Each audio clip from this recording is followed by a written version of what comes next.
Welcome to Niklihar. So isa ito sa mga tourist spot ng Bangladesh na makikita at mabibisita mo dito by seasonal. Kasi makikita mo lang siya pag tag-ulan, pero pag hindi tag-ulan, hindi mo na yan makikita ang kanyang kagandang views. So alam mo kung bakit? Kasi dito, pag umuulan palagi, ayan, maraming tubig. So, ganyan ang kanyang itsura. So, hanggang sa abot ng iyong mata na makikita ang lawak ng tubig na yan, hindi yan dagat. Kundi, yan ay mga palayan. So, pag summer yan guys, makikita mo lahat ng mga palay dyan. Tapos, pag sa winter naman, ang makikita mo dyan ay mustard flower. Tapos, halo-halo na mustard flower or naglalagay sila ng palay din, nagtatanim sila para continue ang kanilang ani.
Ito ang kinagandahan ng lugar na ito kasi mapa summer, winter, or rainy season guys, laging may hanap buhay, no?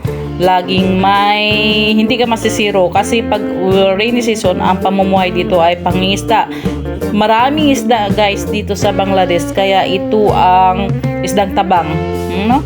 Kung malayo ang tubig dagat nila dito, pero sagana naman sila kahit mapatubig dagat, mapatubig dabang. Masagana sila sa bumalik isda. Na kami dito sa 0 point. So medyo dapat hapon na kasi madilim na. So nagstay pa kami ng 1 night dito. So maraming salamat sa mga nanonood at sa mga hindi pa nakasubscribe sa aking channel. Please click the subscribe button. So thanks for watching guys and see you on my next video.